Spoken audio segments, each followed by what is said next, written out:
Hello there, everybody. All right, we are getting everything going once again here. It looks like I had a bit of an issue with the way the stream maybe cut in and out yesterday while we were working on the Anointed class here. So I'm going to just go ahead and do like a bit of a quick overview of what we were taking a look at, what we were upgrading. So first up was our smite ability here. I've got our updated version here on the left, and our kind of, I suppose the way to phrase it would be the classic version on the right here. Um, Sorry, lag a little bit. All right. So what we did to upgrade it was we decided to break it down by the different anointed oath talismans. And so your anointed by the blade is going to be your spell sword. So you're going to get your smites on your melee or ranged weapon attacks. Your anointed by the chain is going to get you um, attacks or cantrips by a range of touch through a familiar. So you're going to have your familiar kind of flying around the battle arena and landing on people, and then that's going to let you either cast things through them or them make attacks in your stead, and that's going to be able to deal extra damage by converting conviction into DPS. And then Anointed by the Tome is just going to be straight spell casting. So you've got your cantrips, you've got your first level spells, or actually, I think it's just any spell. Yep, it's just any damaging spell that affects a single target, and then you can just boost that damage substantially in order to smite your foes. Copied over directly is the Anointed Oath section here, which is our second level archetype feature. And so that is going to be your Oath of Blackened Heart, your Oath of Blight and Radiance, your Oath of Fealty, Oath of Sharpened Fang. So these are your subclass options. We're probably going to get into some more of that today. Either that or we're going to go ahead and take another look at some of the other classes and bring over core information that way. Paragon Talent came over as is. This is your standard feat text here. Force of Devotion. We made a couple small modifications here. This is your damage mitigation ability. So it is a choice ability. So when a creature makes an attack roll against you, you can force them to re-roll it, taking the lower of the two results. And then it recharges when you take the defend action to basically reflect a hit, to spend some of your armor points, etc. And since the armor point spend for the defend action is going to be um, sorry about that, is going to be a willpower based resource. This is something that you can semi reliably fire off or continue to do so even in dire straits. So this is a good way to mitigate damage by just reducing someone else's attack roll. And this happens before functioning in um, advantage and disadvantage. So theoretically, a creature who is attacking you with disadvantage tier 2 is going to be reducing the results of their attack roll by one tier after you force them to re-roll and take the lower. So you're probably not going to get a tier 4 result. You're less likely to get a tier 3 result, so you're probably not going to be getting the critical effect of like a wound or a flourish or something else that a enemy could do against your character. Similarly, this would also get you have, or at least give martial opening. So if they rolled like a tier 1 result, you could take an attack of opportunity. So it's just increasing your ability to counterattack. Improved basic attacks. This is just a quick replacement for the basic attack features. So it just does 1W more damage. And so, but this also will apply to anything that has the melee weapon attack tag to it.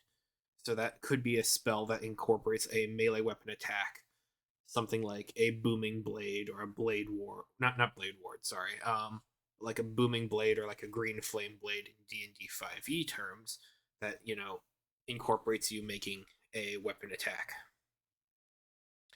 So this just does 1W more damage for all of those instances. Our 7th level feature here is Lay on Hands, which we might be renaming just due to 5e colloquialization and similar terms.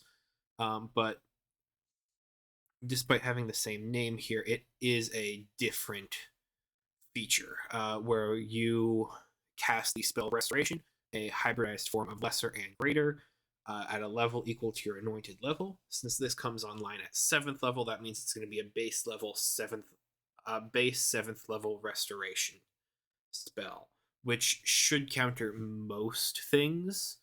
But this level will also scale for the rest of your time in this class, so that would go up to a 10th level Restoration, which, if that doesn't cleanse any sort of negative status effect, it would be ridiculous to assume that anything else there. All right, and then finally we worked on our 10th level capstone features here. Our interventions. This is your patron coming down to intercede on your behalf to basically, it's not quite a wish, but it's it is a dire strait sort of thing.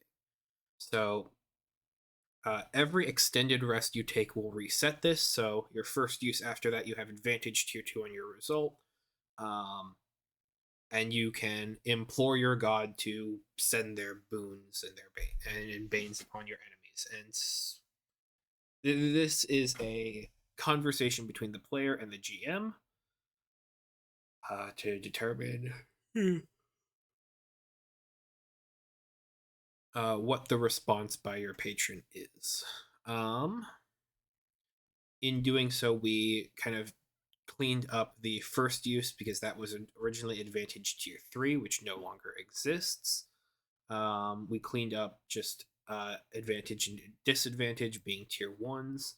And then we also added a clause here that you do not gain advantage or disadvantage on the roll from any other sources except those that originate from other followers of your patron. So if you are in a party and you are all anointed by the same patron, they can help you to intercede. So this would be a party of this would be your party of orcs who are playing to Grumsh, who all want to smite their enemies in battle here. And so if everyone kind of joins in on this call for intervention, you can take the help action, and I believe that'll get you advantage tier 1. And so that would be able to be used to offset the 5th and subsequent uses disadvantage tier 2. So that would put you up to just disadvantage tier 1. So it makes your imploring of your patron more likely to happen. And then finally, we cleaned up the other capstone feature here, which is Oath Ascendant. And so this is just basically an upgrade to your Oath Talisman. So Anointed by the Blade gets smites at D10s instead of D6s. And then we added the clause here of when you roll damage, all dice facing 1 are considered 2. So a minimum of 10 instead of 5. Anointed by the Chain. I believe we just clarified the wording here to be the attack or cantrip with a range of touch from your familiar. And then this just does a flat additional 1d6 radiant damage, so you always have a little bit of smite active. And then Anointed by the Tome here, we upped the bounce from the radial smite from a minimum of 3 to up to your spellcraft modifier with a minimum of 3. So this is just a straight buff to this ability. So yeah, that is the core of the anointed class, and the slight tweaks and such we made from it, or made for it. Let me see if there's anything that I am missing over here. And chat is good. Cool. Glad to see it. So yeah, that is that. So at this point, I would ask if we should go on to subclasses for the anointed, or if we should just go ahead and, excuse me, tackle putting data into another class. And I'm,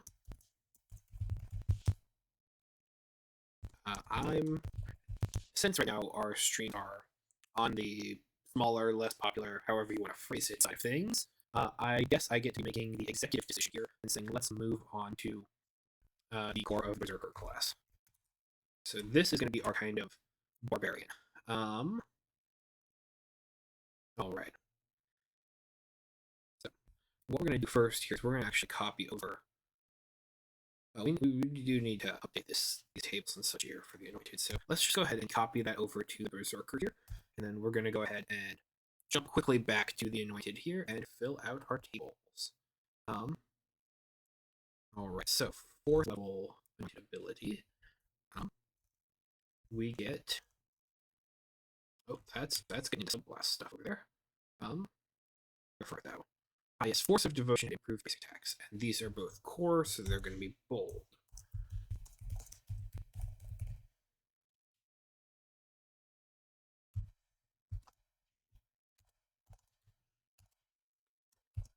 Improved basic attacks. There we go. At 7th level, we get Lay on Hands and Protective Aura.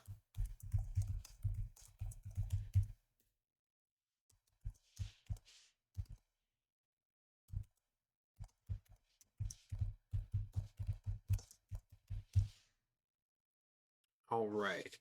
And at 10th level here, we get Intervention and Oath Ascendant, in addition to our Origin Adept feature, if we have not already unlocked it.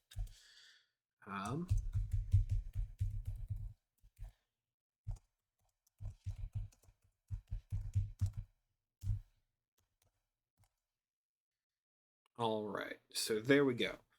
That is our table filled out. Cantrips known is going to currently stay the same, as will. Excuse me again. Spellcraft level. We updated our spells known here. I'm gonna change that to center aligned there. There we go. And so now we can roll over to the Berserker here.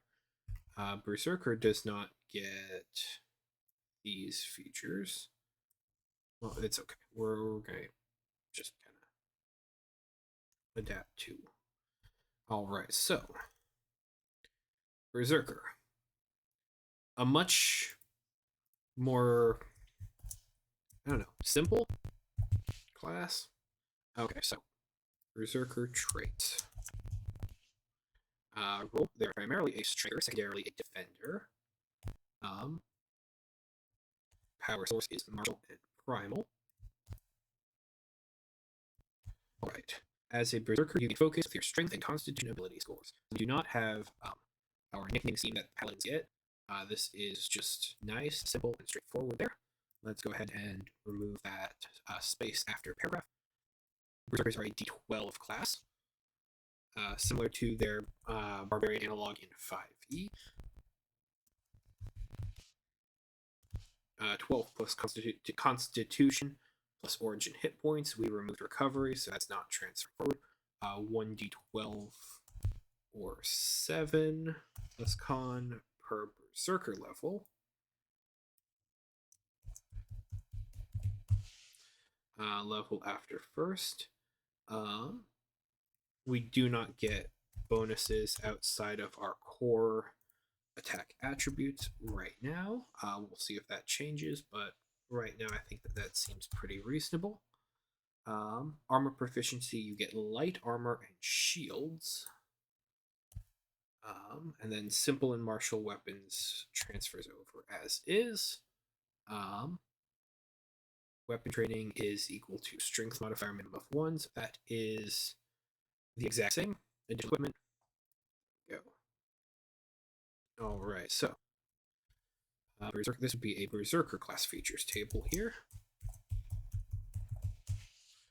All right, so coming up first here is, oh wow, this is some stale design.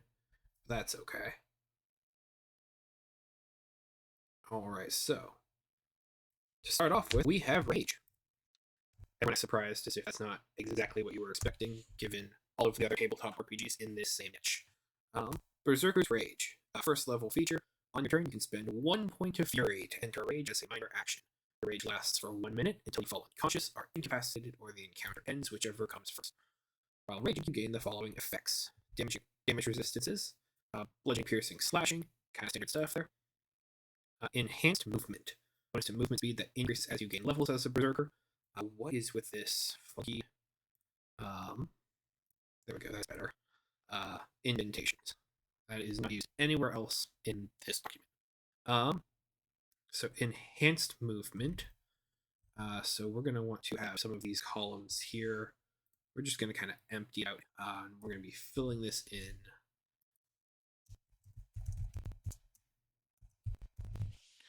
Okay, so we're just gonna slide that over just a bit more. There we go.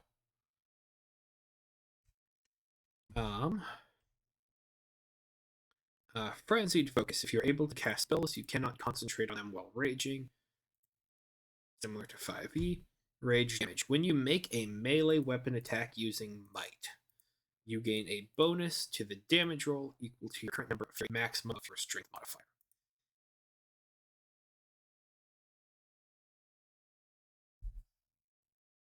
Okay, yeah. So this is just to cap it, I believe.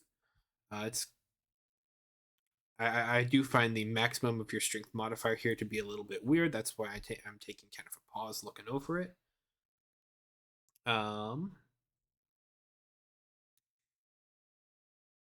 Okay, so that's how Fury works. Okay, we'll get to that in just a second.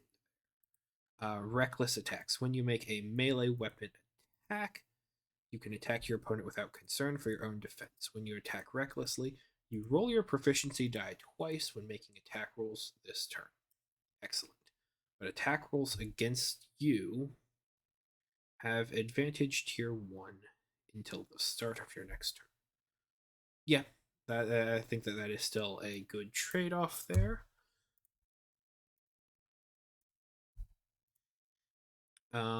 Strength advantage. Advantage on strength-based skill and ability checks. That will stay the same.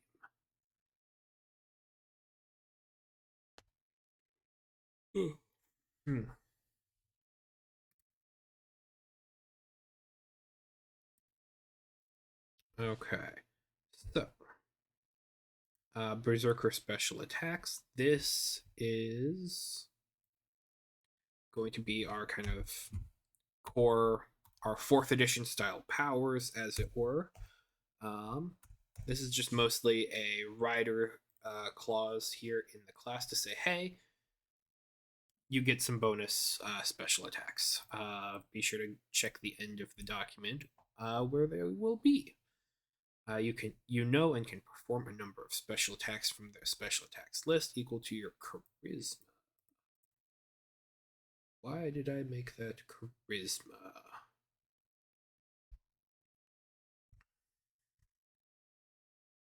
Is that a vestige from something else?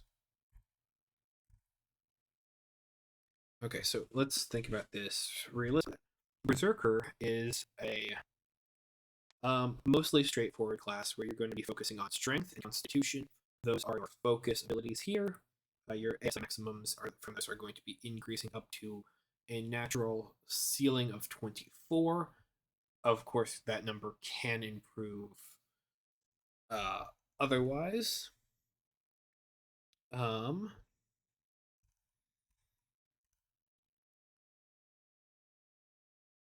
can perform a number of special attacks. On one hand, this is martial training, so theoretically you could roll this as intelligence. So like this is how much you know. Though intelligence is kind of standard as the dump stat of berserkers and barbarians, and also that would then be kind of MA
so multi-ability dependent.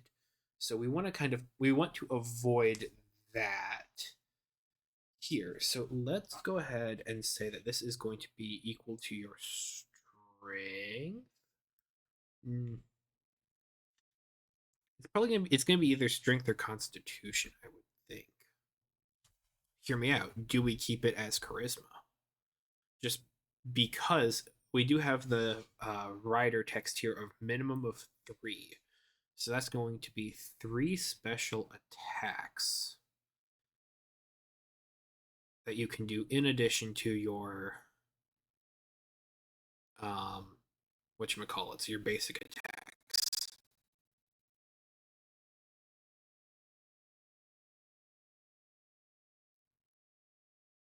And so if we do go for the multi-ability dependent route here,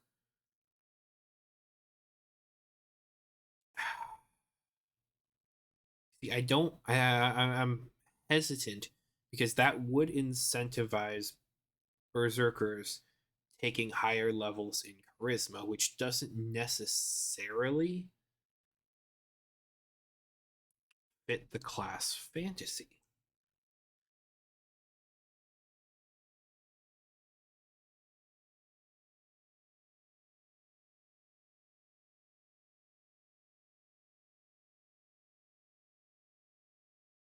So let's go ahead and change this to strength. Because what? Your strength modifier is going to be +5 to +7 if it's at its maximum. So realistically, +4 to like maybe +6.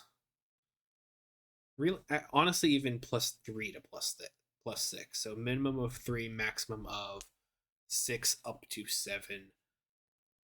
I think that that is a pretty reasonable progression there for a number of special attacks. So yeah, we'll go ahead and cue it off of strength since that is going to be the Berserker's core feature. All right, next up we have our heroic resource, which is long. That's okay.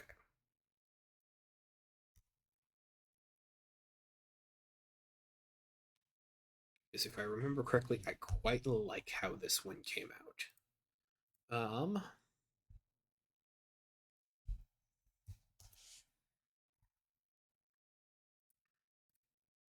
Okay, so first up we come to is formatting.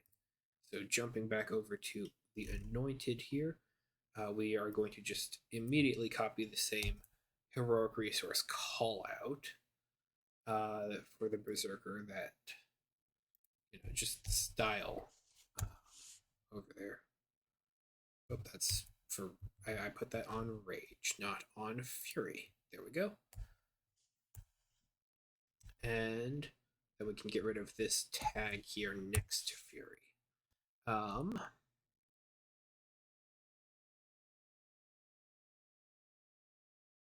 There is the ebbs and flows tag. So once again, just quick intertextual call out of heroic resource if you by any chance missed the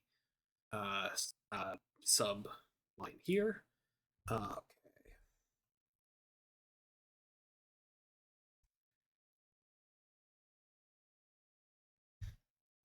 So also here we have a sidebar. This does actually get the slight indent. There we go.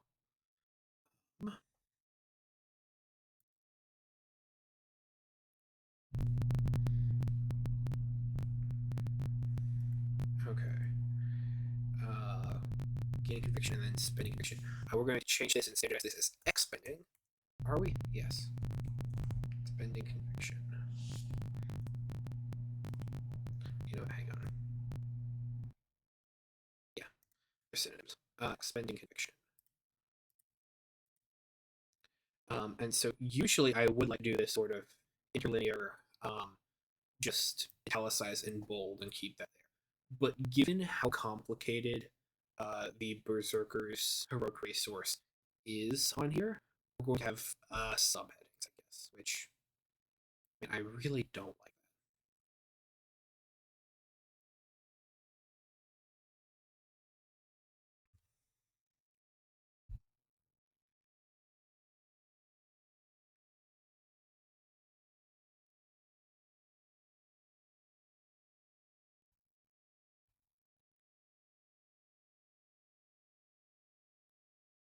So maybe do we just bring a heading 5 over to the Anointed?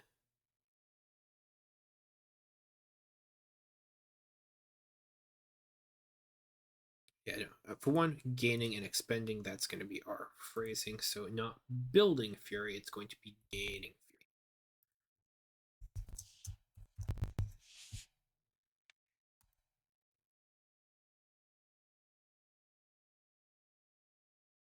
Okay.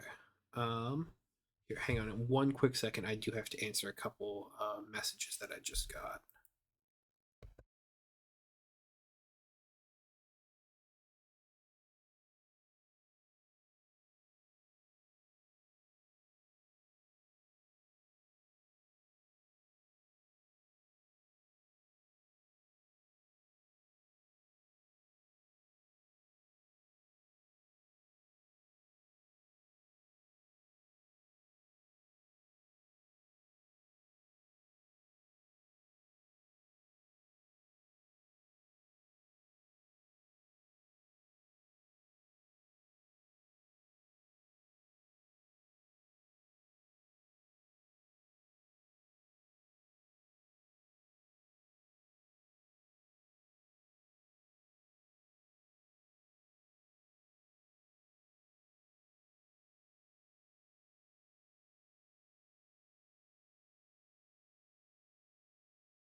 All right, I return. Okay, sorry about that. All right, so Fury. Let's go ahead and just kind of read through it, see what either can be fixed, needs to be fixed, can be done, etc. At the heart of every berserker is a deep well of strength that they've learned to call upon, a fury that empowers and guides their will. A little bit redundant, but that's might need to be tweaked. I don't know. Fury is a dynamic resource that ebbs and flows based on a berserker's actions in and around combat, as well as how much danger they find themselves in at any given moment. Once again, a little bit redundant.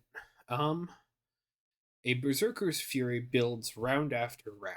As your fury increases, you gain access to powerful features and feats of strength that you can perform with your melee weapon attacks. There is no maximum amount of fury a berserker can maintain at a time. And so that is why we have the cap on rage damage here, maximum of your strength modifier.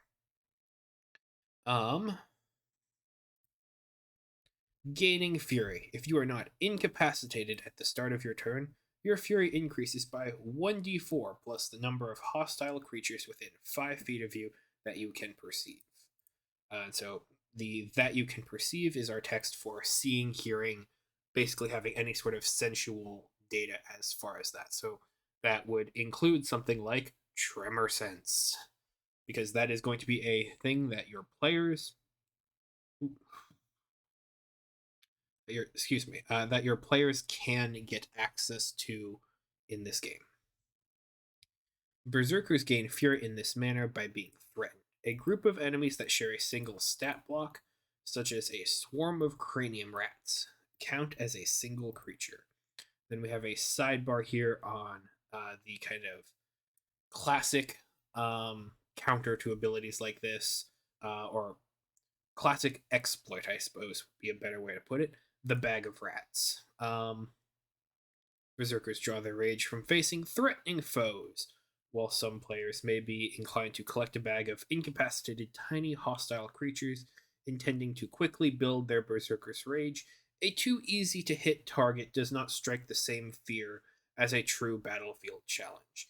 Your game master is the final arbiter in determining whether or not a Berserker gains fury from a creature on the battlefield. Um, so basically, if you get a bunch of rats drunk, stuff them in a bag and attach them to your berserker's loincloth, you are not necessarily going to be getting 9 fury at the start of each turn. Sorry, 1d4 plus 9 fury, or however many rats are in the bag, just because they're not necessarily threatening. You might get 1d4 plus 1 if your GM is kind. um, okay, so that is gaining fury. It's 1d4 plus hostile creatures. Um, and then expending fury. In addition to fueling your rage as your fury grows, you can expend points of fury to strengthen your melee weapon attacks. When you hit a creature with an attack roll, you can add one of the following effects. Each effect has a fury cost, which is determined by rolling the die listed next to the ability and expending a number of fury points equal to the amount rolled. If you roll a number that is higher than your current fury total, you can expend 1 point of willpower for each missing fury point to perform the effect. So this is incentivizing you to throw yourself into battle surrounded by foes, so that you can build up your fury fast, and then you can perform these additive um, features. And so this would be in addition to things like your flourish. So, yes. So, your Fury effects, you can use one Fury effect on an attack unless otherwise noted. Frenzied Knockback, it costs 1d6 Fury, so that's 1 to 6 points of Fury. If you have 5, like let's say you roll your d4, and then you get 1 point for being next to one hostile creature, this could cost you 1 point of willpower as well, which is your kind of limited resource push your action sort of thing. You strike your target, pushing them back. The target makes a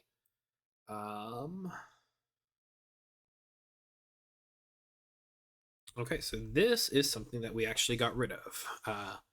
We got rid of resistance rules.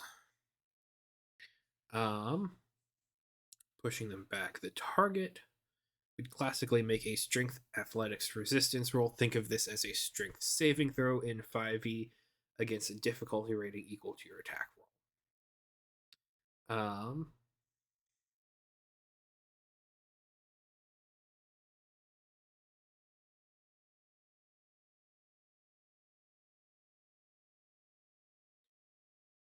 So let's go ahead and look at our rules for shoving. Because granted, this is not that, but it is similar.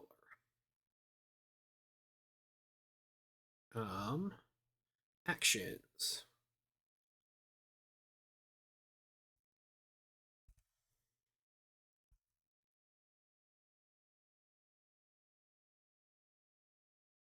Sorry, I thought I saw something that was broken.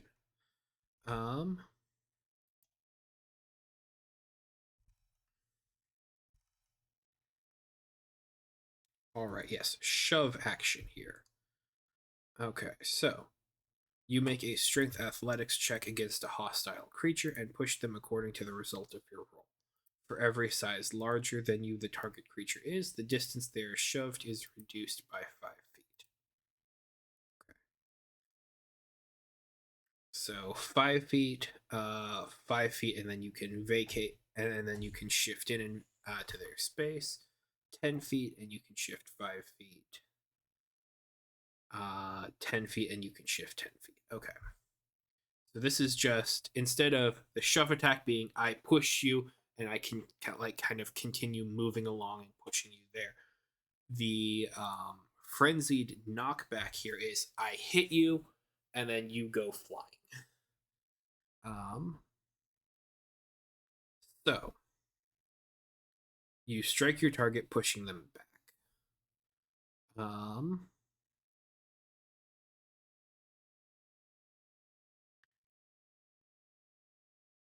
I do like that it is strong, that this is 20 feet in a straight line away from you. And like once again, even then it's still 10. So you strike your target, pushing them back. Um, so I think that this is going to be queued off of your attack roll. We're going to take a note here of for every size larger, distance shoved is reduced by 5 feet. Just for balance purposes primarily. Okay, so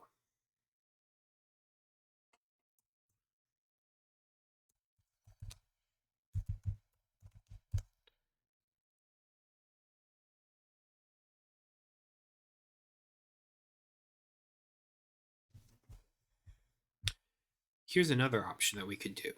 We could queue this off of what you roll for the attack roll. We could also do this based on um, how much fury you are expending here.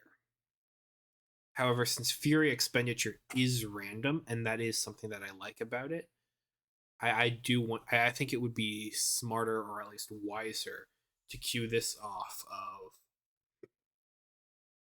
excuse me,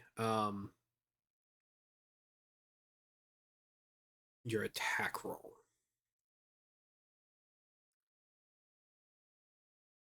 So if we queued this off of the fury roll here,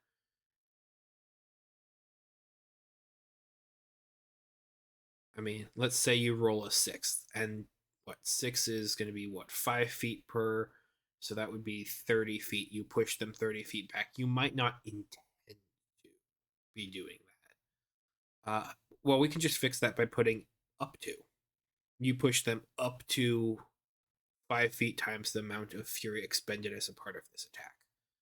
So that would be up to 30 feet. So if you intend to only push them back 15 and not like off a cliff that's 30 feet away, you can push them up to 30 feet instead of that. So yeah.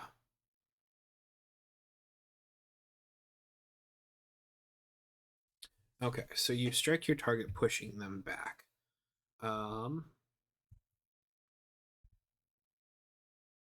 The target is pushed up to 5 feet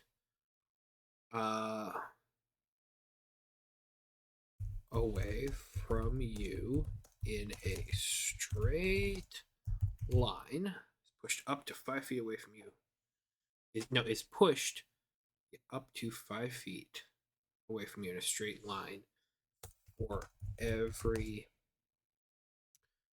point of fury expended in this. Expended as a part of this action. As a part of this attack.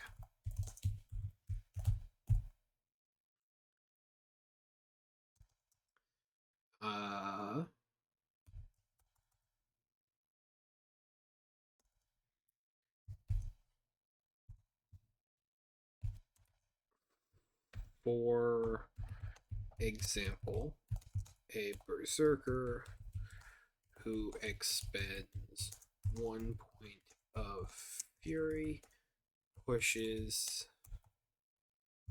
the target creature up to 5 feet away, while the berserker who expends 6 fury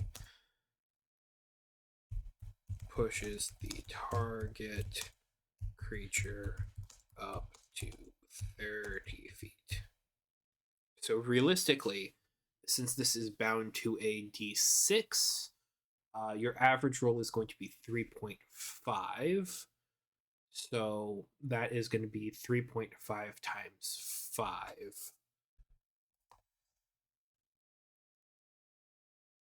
So that would be 17.5. So realistically, 15 to 20 feet per.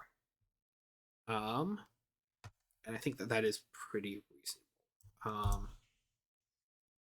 Every point of fury expended as a part of this attack. For example, a berserker who spends 1 point of fury, pushes target up to 5 feet away.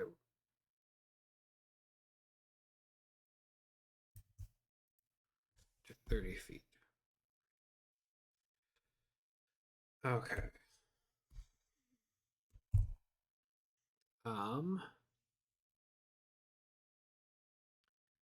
And then for every size larger than you the target creature is, the distance they are pushed is reduced by 5 feet.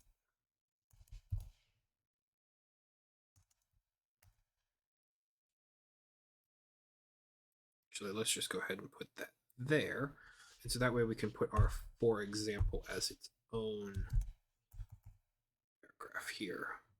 A berserker hook to pushes a similarly sized target creature up to 5 feet away. Pushes that same target creature up to 30 feet away.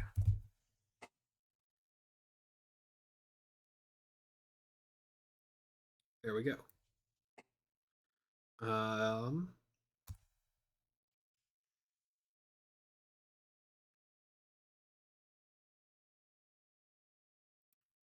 Hamstring shot. Your attack breaks your target's composure, leaving them reeling, winded, or perhaps both.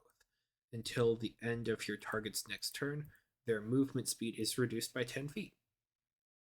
Alright, so that's just a flat bonus there. Slowing them down. Shifting Crush. You strike your target and maneuver yourself to strike again. As a part of the attack, you shift up to 10 feet to an unoccupied space of your choice.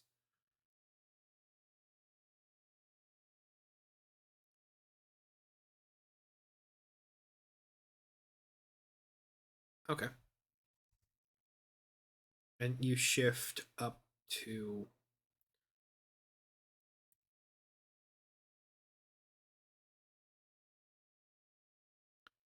let's do this again.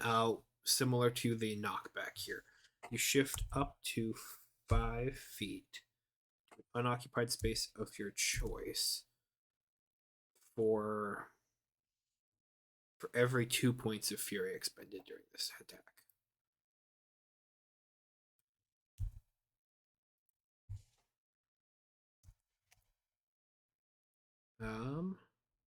Every 2 points of fury expended as part of this attack.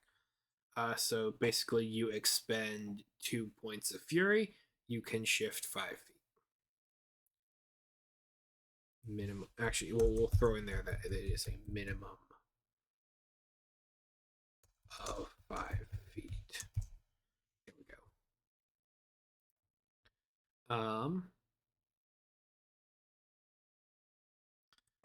Then we'll go ahead and copy our example text here. For example, a berserker who expends 1 point of fury shifts 5 feet as a part of this attack,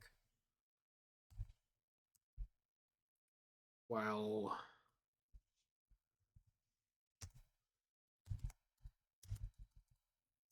a berserker who expends 6 fury can shift up to 15 feet away.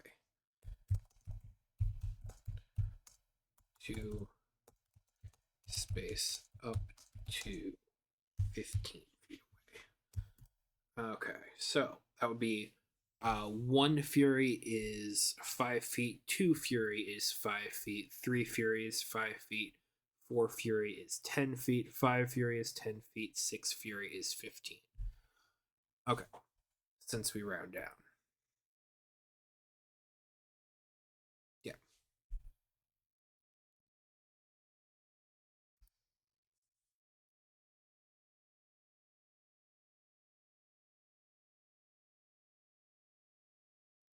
Um,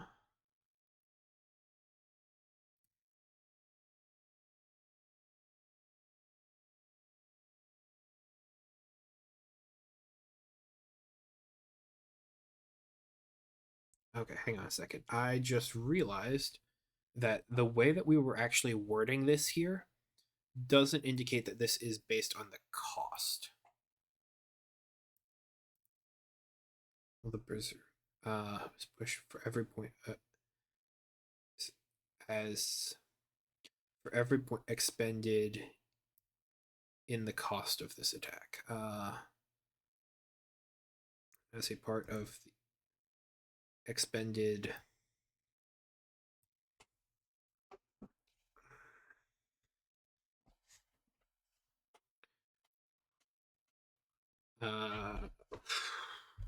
every point of fury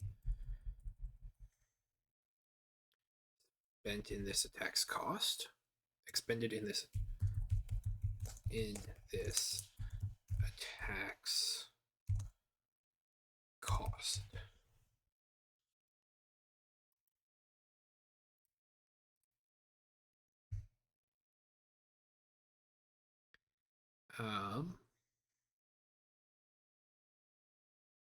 Expended in this attack's cost.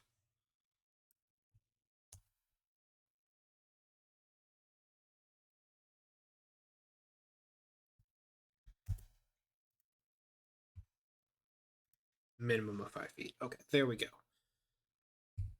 That cleans that up a good bit. All right. So that is our level 1 features and such. Oh, never mind. We get one more.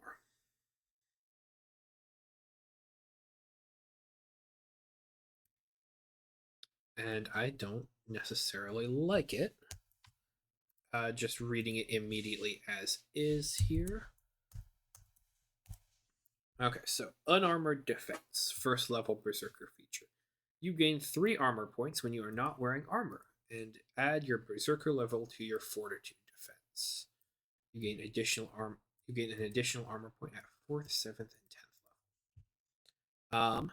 I'm not going to change this. Actually, I'm going to keep this basically the same. I'm just going to say here, scale this with armor points for uh for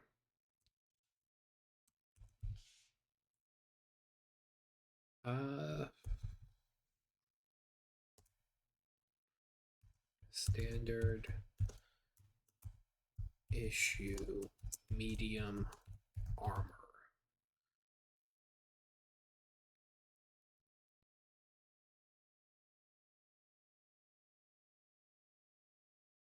Standard issue worn question mark medium armor. This should be better than base light armor, but since basic light armor can confer a resistance,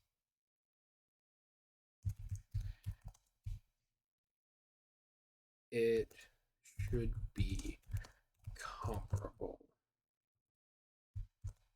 So basically, if you are wearing light armor as part of your proficiency here, you're going to get a bonus resistance conferred based on the armor. However, you can choose to go unarmored, and so while you're not going to get that armor's resistance, you're going to get like an extra armor point or two to take the defend action. Um,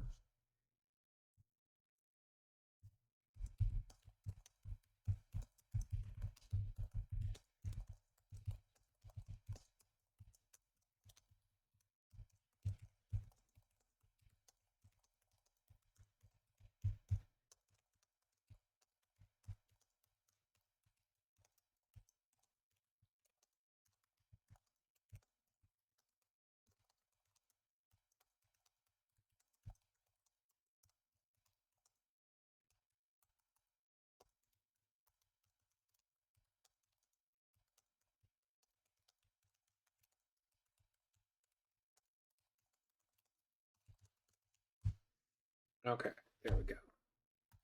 Just putting that all in a comment there for when we work on armor, which will probably be not for a good bit. Because I do have that once again basically laid out, but it's going to be a thing that we get to. Berserker archetype here.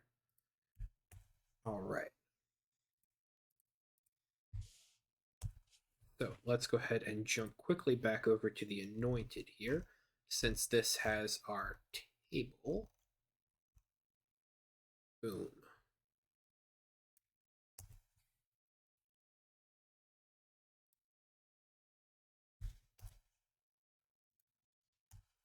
So Berserker archetypes are called spirits.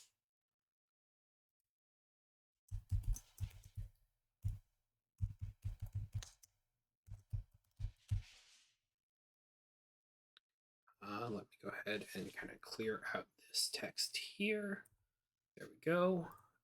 Berserker Spirit. Second level Berserker feature. Let me go ahead and get the class archetype tag here. Boom. There we go. Okay, so what we actually have to do here, because I believe we were sketching this out and working on Berserker Spirits over in Affinity. So let me go ahead and what I want here is Affinity 2. there we go. Publisher 2. And so then we will open up our semi-laid out version of it, because that's where we have. Where are we there? Nope, there you are. Which animal spirits are being called upon for the subclasses. I believe it's wolf, viper, raven, and I forget what the last one is off the top of my head. Okay, so open.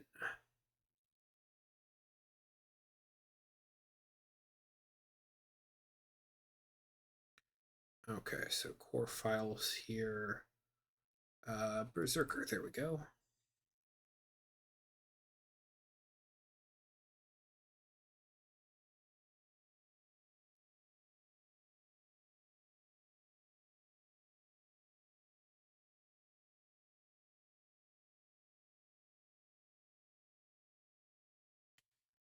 How is everyone in chat doing?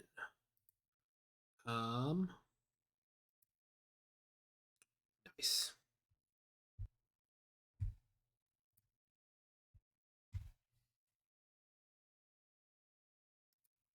All right, so here is how we had written up here for our we would have probably been playtest Act 2 here.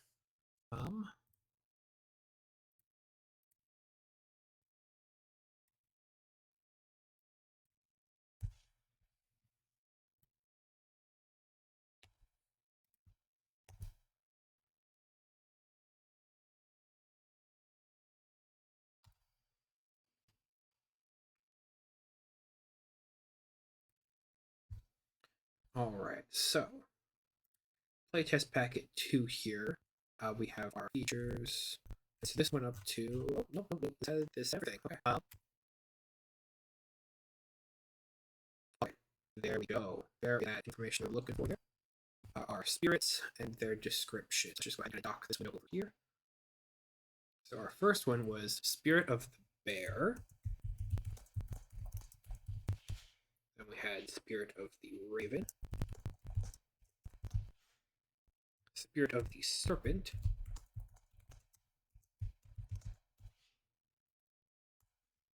And of course, Spirit of the Wolf.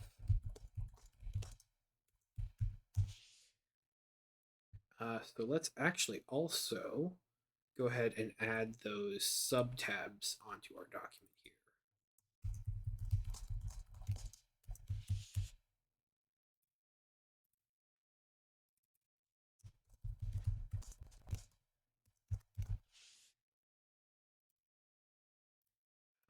Spirit of the Raven, Spirit of the Serpent, and Spirit of the Wolf.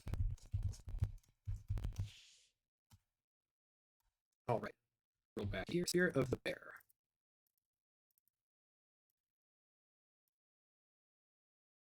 And then we just copy and paste our descriptions from one form to another.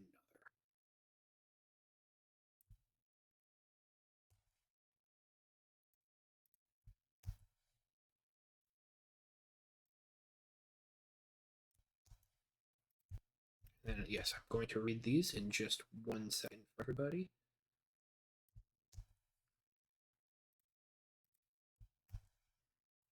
Okay.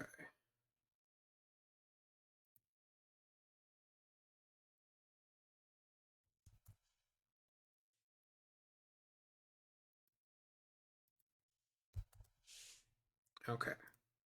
So, Spirit of the Bear. The Spirit of the Bear embodies the strength, resilience, and protective nature of the bear.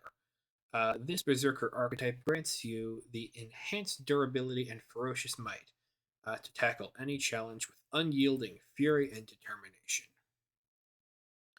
Spirit of the Raven. Spirit of the Raven grants a Berserker heightened awareness, agility, and the cunning to outwit foes, embodying the Raven's wisdom and adaptability.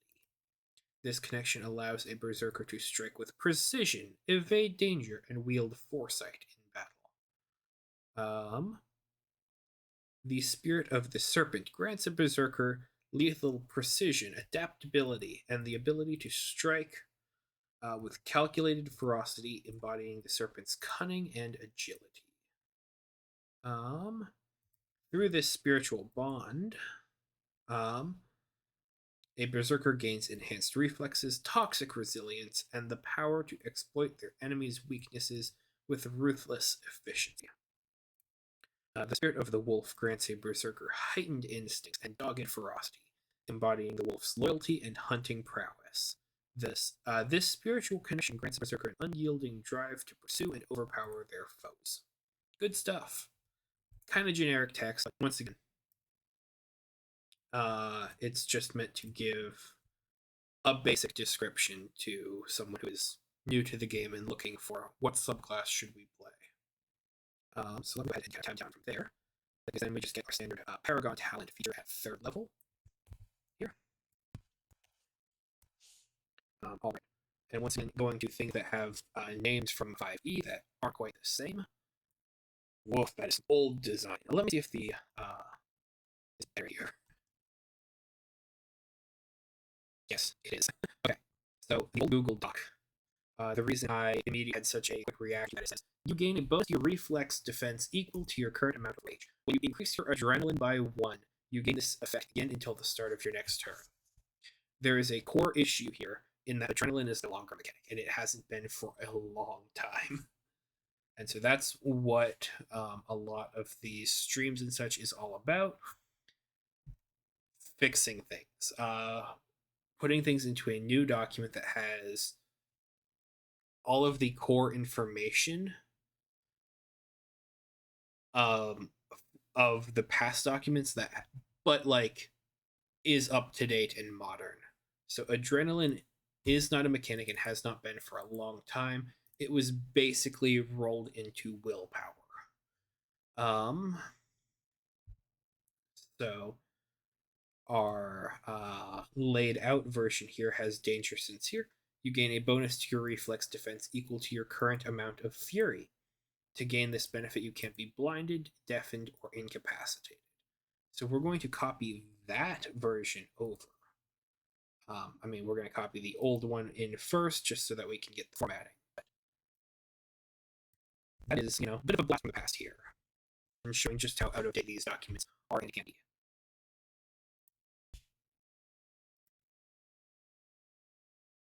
And also, specifically, we call our heroic resource as Rage, which, once again, it hasn't been for a while. You gain a bonus to your reflex defense equal to your current amount of fury.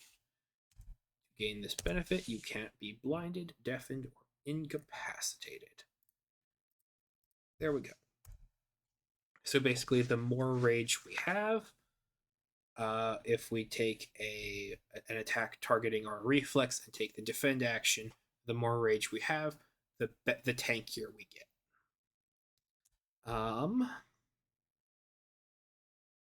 And then we also get the same thing as the Anointed, which was the improved melee basic attack at 4th level.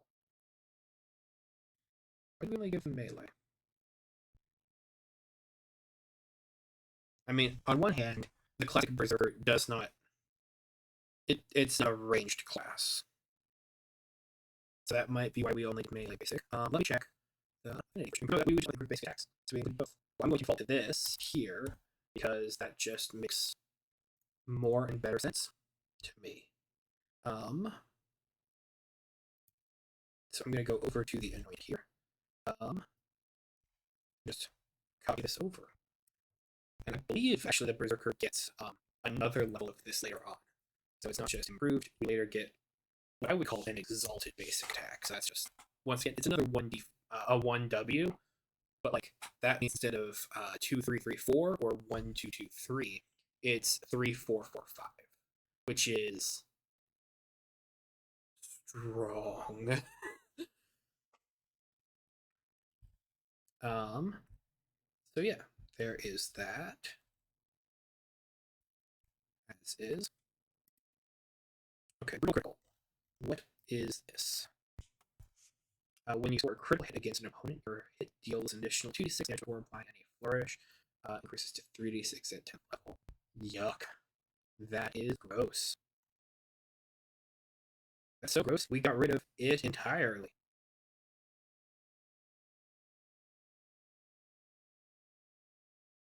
Yeah, that's critical hits haven't really been a part of the game in a while.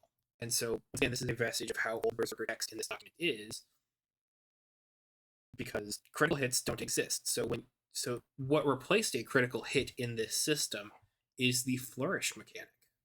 So if you roll a 19 through a 27 or a 28 and higher, as a part of your attack, you roll your attack. You deal weapon damage here. So on a 19 through 27, that's 3W plus your agility damage on a ranged basic attack, or 3W plus might for a melee.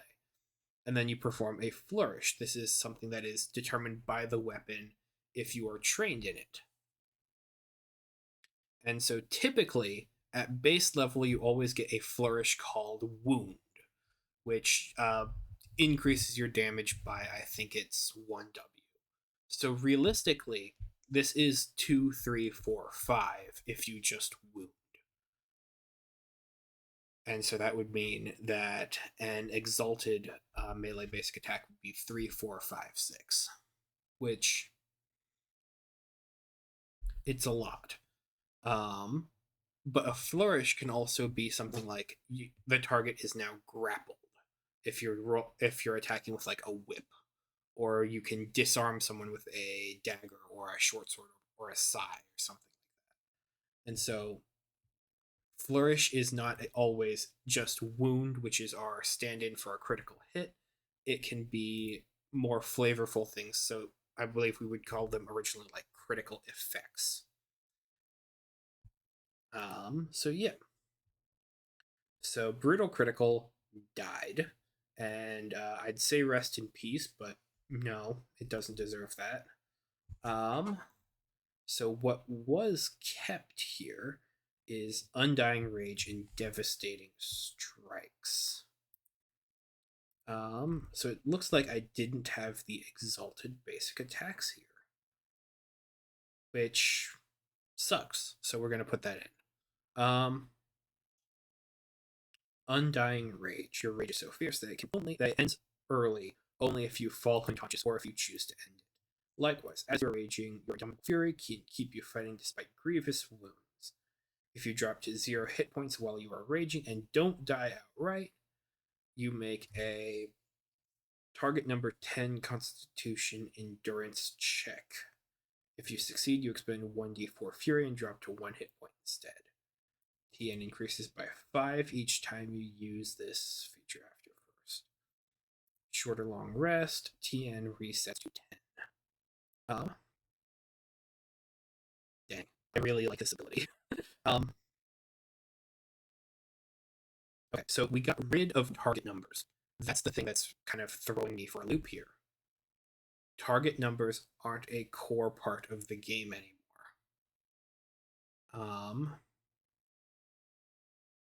So what we would be doing is we're going to have a table like this one here. And from there, we're going to have different results.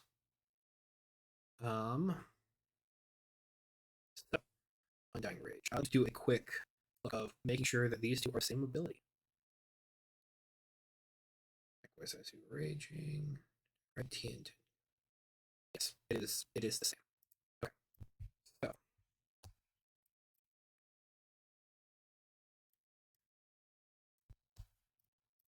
bring this over here. Undying Rage.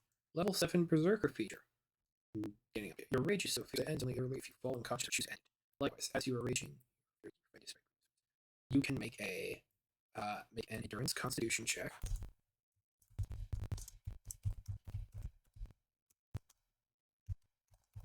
On the Undying Rage table.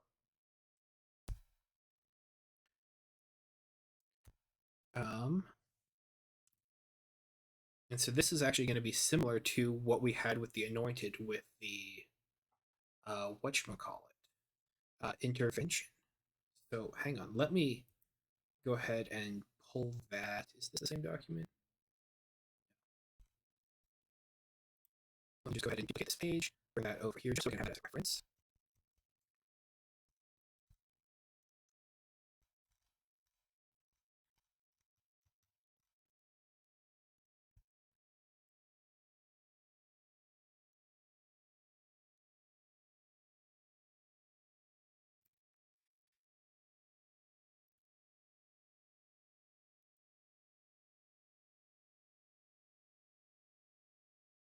Okay.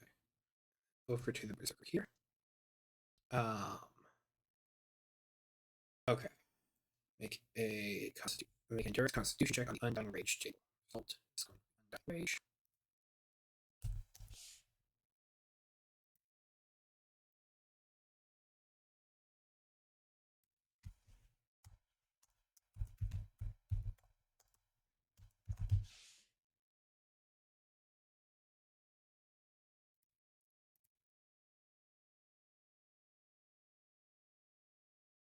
And lower.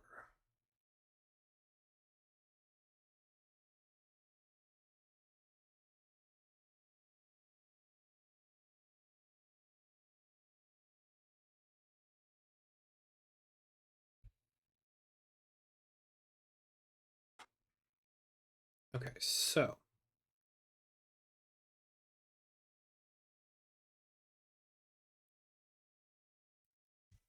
so first things first, 28 and higher is always going to be you expend 1d4 fury and drop to 1 hit point instead of being reduced to 0 hit points.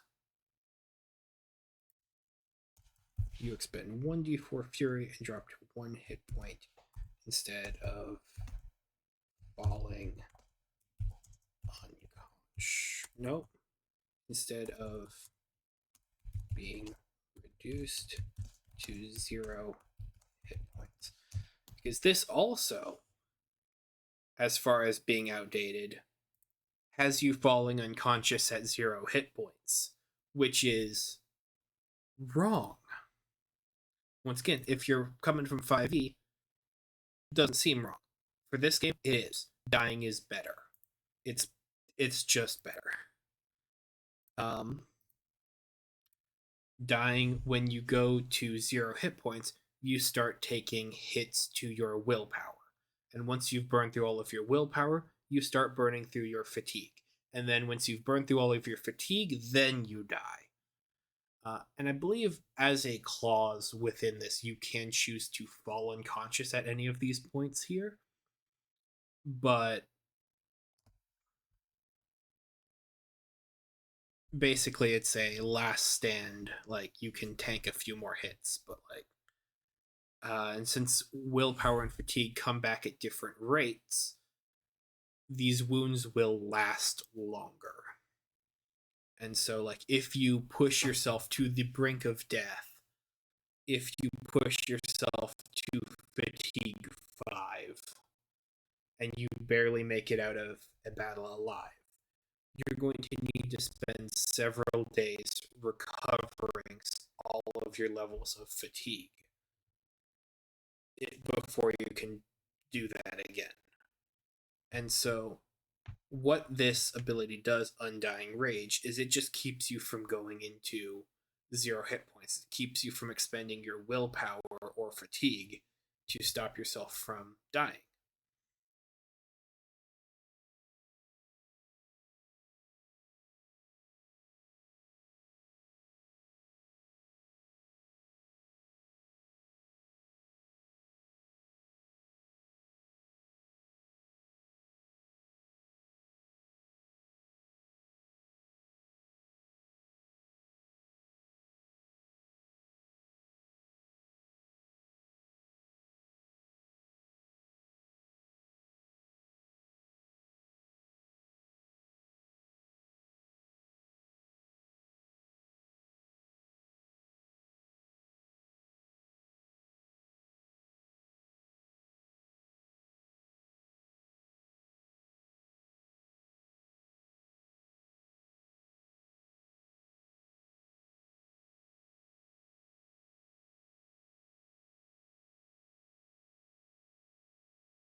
it basically starts letting you use your fury as a way to mitigate death.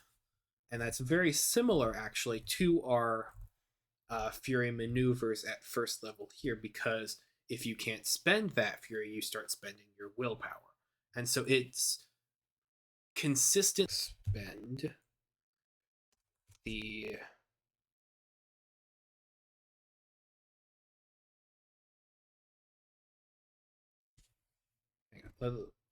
let's rotate back to here.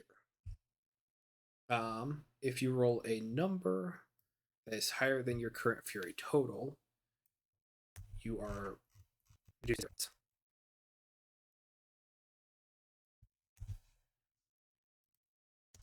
If you roll a number that is higher than your current fury total,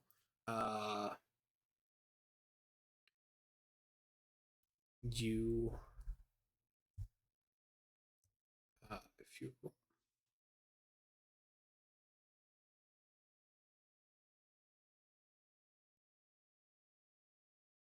make an endurance constitution check on the undying rage table. If the result of your roll on the undying rage table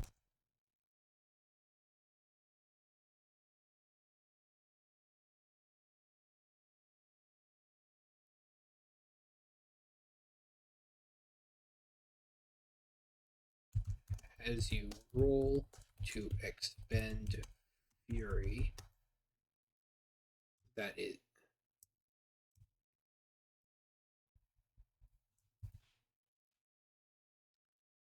roll to as you roll to expend fury,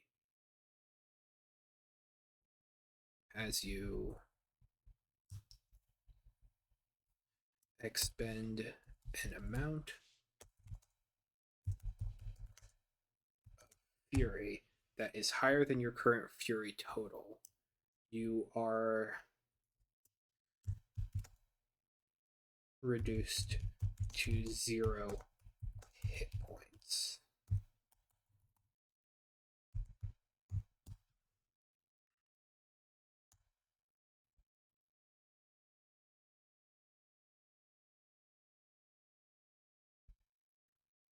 You do not gain the effect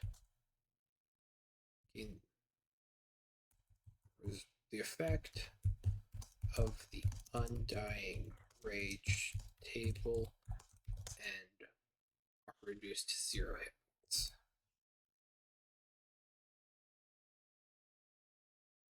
And so then 9 and lower would be you expend 1d10 fury. So at every point in this, you could just roll a 1. You expend 1 fury, drop to 1 hit point, you're good. However, we're going to throw on this usage clause from intervention here. So your first time, you have advantage tier 2 on the result, so you're going to automatically go up 1. Second time, you just have straight advantage, so you're going to add a d4. Third time, you have neither advantage nor disadvantage. Fourth time, you have disadvantage, so it's going to be reduced by 1d4. Fifth and subsequent, you have disadvantage tier 2, so you're always going to be going down.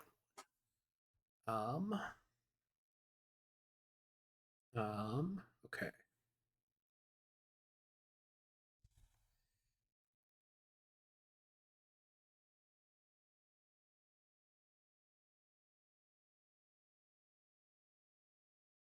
Okay.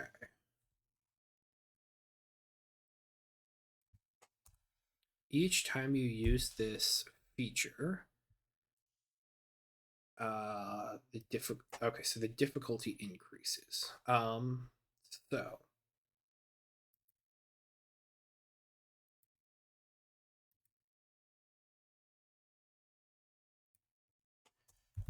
difficulty 2.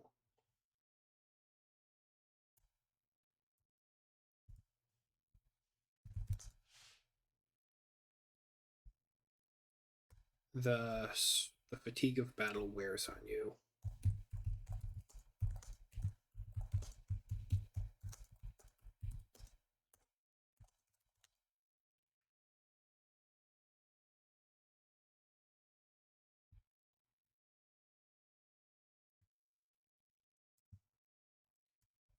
Uh,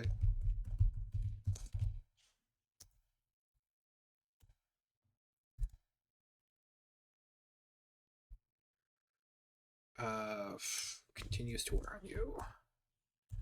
Boom, there we go. You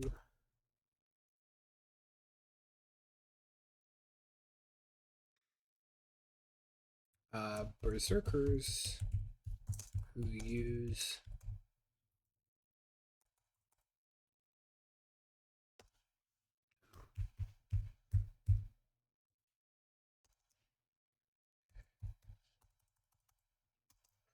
when a berserker rolls on the undying rage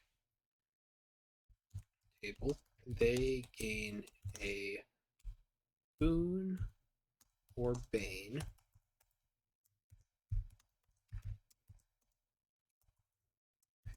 based on how frequently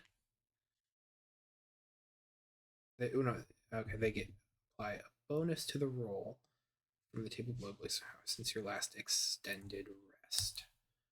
Um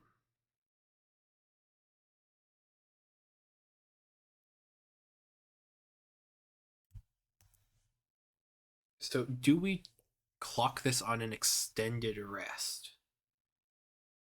I don't, because okay, so the thing is an extended rest is you spend basically a week of downtime. And so theoretically, you recover all of your levels of fatigue on an extended rest. You get one level of fatigue back per long rest.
Yeah, no. So if this cues off of an extended rest too, that would make sense. So if you are already down 3 points of fatigue, sure you're going to get all of your points of willpower back. So that is you use your undying rage. You're going to basically burn through your undying rage. You're going to burn through your willpower points the first time you go down, and then you're just going to start burning into your fatigue again.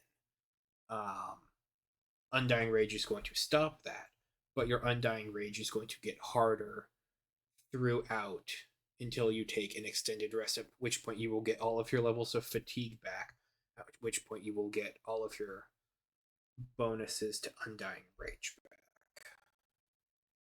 Yes. I do think that is something that is going to make sense there. Since your last extended rest.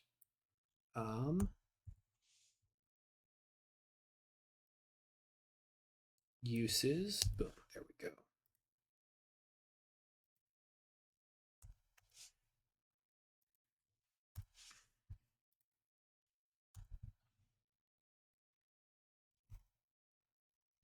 Okay, so first use, you have advantage tier 2 on the result. Second use, just straight advantage. Third use, it's a straight roll. Fourth use, disadvantage. Fifth and subsequent, disadvantage tier 2.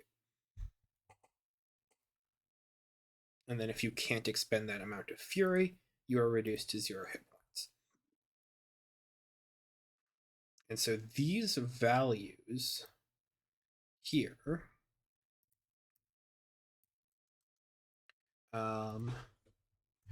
fury cost values are going to need to be play tested. Perhaps we reduce the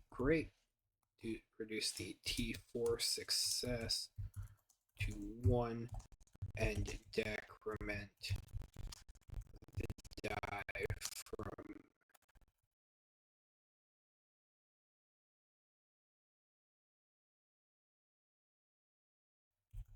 there to a T1 result of a D8 rather than a D10. It's going to depend. This will depend wholly on emergent play and fury porting.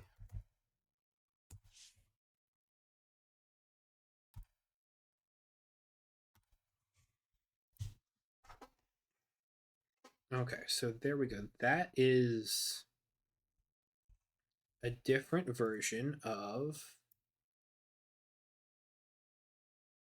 Undying Rage. That is within the modern, the modern nature of the game.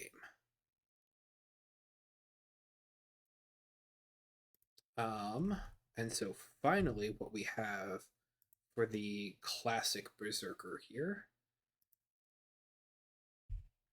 is Devastating Strikes. And so this is just your 10th level capstone. So really what we're doing is we have our kind of capstone at 7th level here, because this is, hey, you're not going to die while you're raging. But our 10th level here is just straight up, when you make a melee weapon attack, they can't take the defendant action.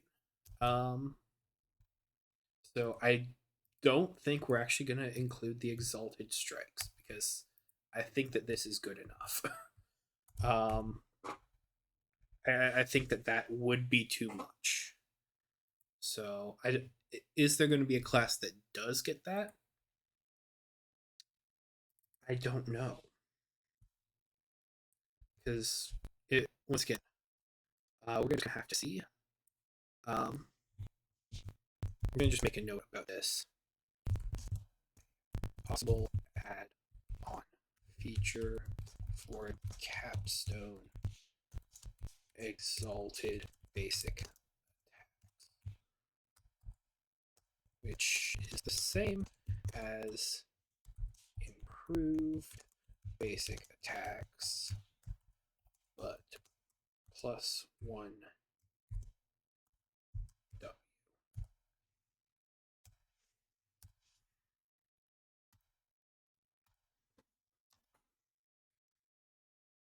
Okay, so that is the core of the Berserker class. So we're just going to start hitting harder and more. And we, stop dying, because our fury is the temporary hit points, no willpower. Let's go ahead and fill out this Berserker table. We actually don't need these two columns here, which is nice.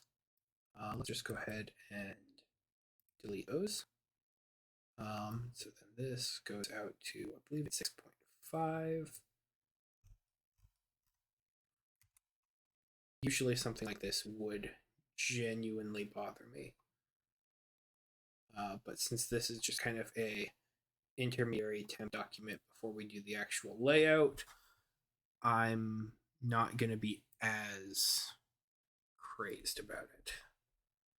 Enhanced movement. So this is going to be our rage. Enhanced movement.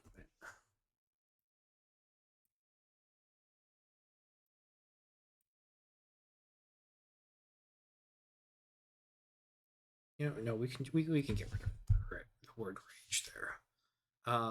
Okay, so first level, we are going to be getting Berserker's Rage.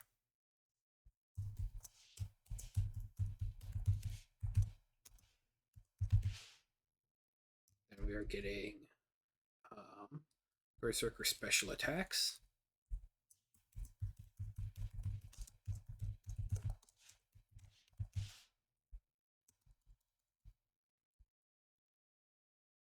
We are getting Fury. And we are getting Unarmored Defense. Boom. Then we get our Berserker Spirit.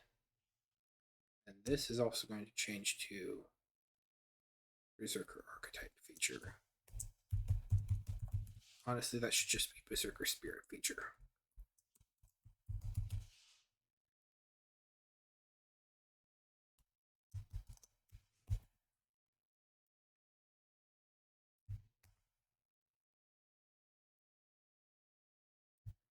There we go there.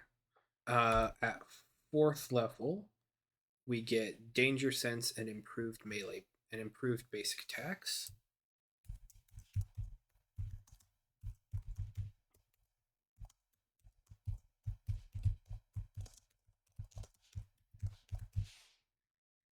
At 7th level, we get Undying Rage.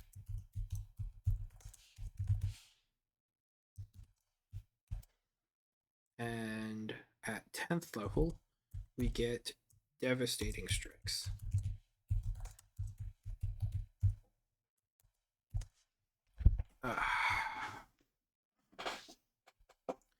Oh, sorry, I just need to stretch for a second. Let me go ahead and put that be right back screen.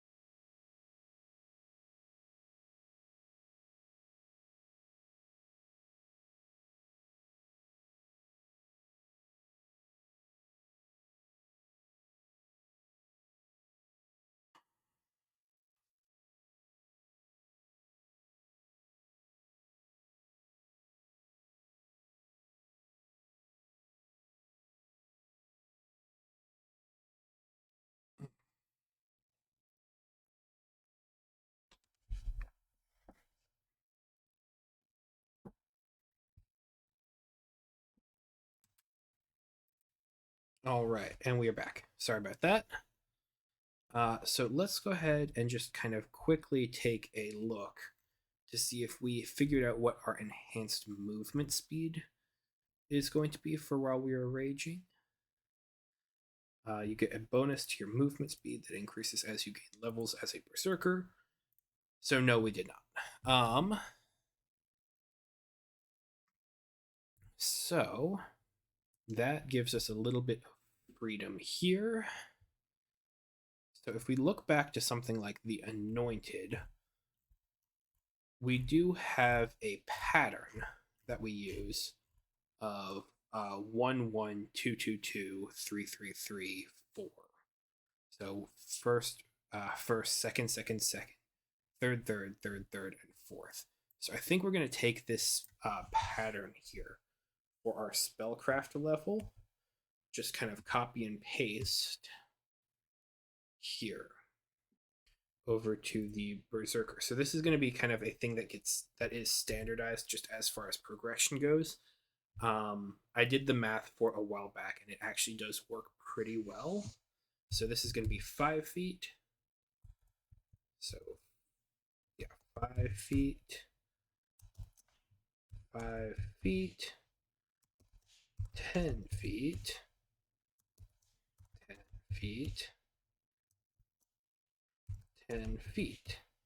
Then third is going to be 15 feet. And once again, this is all going to be queued in off of playtest data.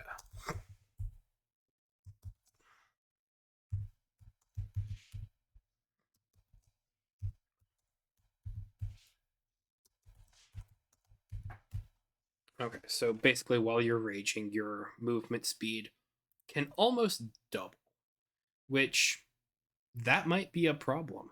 That very well could be a problem. That is something that we might have to address.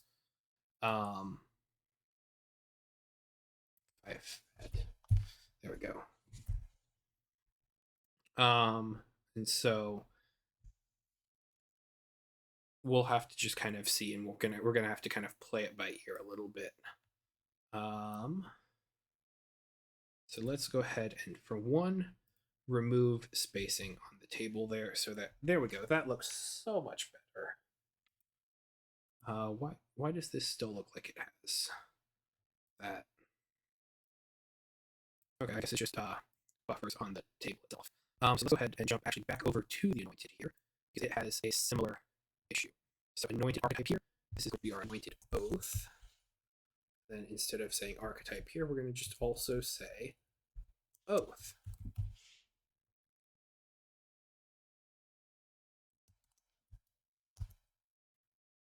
Then we're going to copy that over to 5th level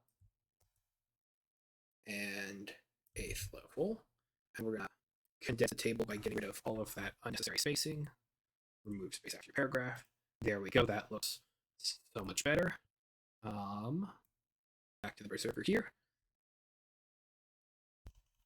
You know, I'm feeling much better about where this class is now than where it was when we started. Because where it was when we started was comparably rough. It was, I mean, as far as this document goes here, it was rather out of date. And even the version here, the Infinity here, like, it sure looks nice, but this is out of date. And so what we now have is substantially better. One, enhanced movement, not shown on this table. So it technically wasn't a playable class in this document, and so now it is. And so I feel good. I feel good about this class. I feel like it is hitting a lot of the strong narrative beats that I want it to hit. And we're going to get into like writing class descriptions, characters, fantasy, etc. in the future. We do have some of those bases here already covered, but I think realistically we can do better. But I think that might be where I call the stream for today, just because we've been going for longer than we usually do, mostly because, one, we had some of the issues with the recording such yesterday, but also because we tackled a couple extra things, went an entire class further today. So no, good job, chat. Thank you for being there. And I hope you guys have a fantastic rest of your day today. So yeah, take care. Thank you guys so much for watching. I'll see you around.